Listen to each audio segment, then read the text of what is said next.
দুই নাবালিকাকে যৌন নির্যাতনের অভিযোগ, শাস্তির দাবি তুলে থানায় লিখিত অভিযোগ পরিবারের। মুর্শিদাবাদের ভগবানগোলা থানা এলাকার ঘটনা।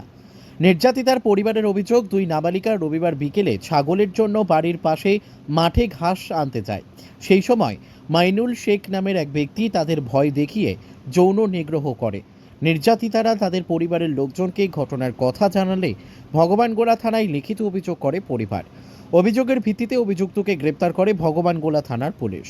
সোমবার ধৃতকে দুপুর 2টো নাগাদ লালবাগ কোর্টে পাঠানো হয়। যেটা কি আর বলবো, কি চাইছেন আপনারা? আমি ফাঁসি আছি। কে করেছে এই কাজ? আমি মাইনুল আছি। এই কাজ করেছে কাজ হ্যাঁ। কজনের সঙ্গে? মোটামুটি 2-3 জনের কাছে। কটা মেয়ের সঙ্গে করেছে? দুটো মেয়ের সঙ্গে। হ্যাঁ, একটা আমার বেটি, একটা পুতিন।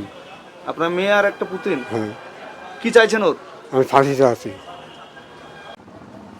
মেয়ের মাঠে গেছিলো ঘাসকে দিয়ে, মেয়েকে ধরেন পিছা টানে ধরেছিল, ধরে আর মুখটুককে বেঁধে দিয়েছে, দিয়ে ধরেন যে কারোর সাথে নোংরামো করেছে।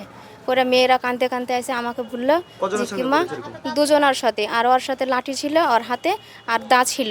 কি নাম ওই ব্যক্তির? মাইলুল। কোথায় বাড়ি? বাড়ি আমাদের গ্রামের বাড়ির পাশে। মেয়ে এসে কি বললো আপনার? মেয়ে এসে আমাকে বললো যে কি মা, আমাকে এরকম বেঁধে রেখে আমাকে এরকম নষ্ট করেছে। কি চাইছেন আপনারা এখন? আমরা কিছু চাই, আমরা আর ফাঁসি চাই, আমরা কোনো কিছু আরই করি না, আমরা আর ফাঁসি চাই, শাস্তি চাই। আমি কে হয় ওটা? ওটা আমার সম্পর্কে 4 শ্বশুর হয়েছে। যে যে মেয়েটাকে করেছে ওটা কে হয়? ওটা আমার মেয়ে। আরেকজন? আর একজন আমার ননদ হয়েছে। দুজনকে একসঙ্গে? হ্যাঁ, দুজনকে একসাথে বেঁধে রেখেছিল। বয়স কত ওদের? একটার 12 বছর আর একটা 14 বছর।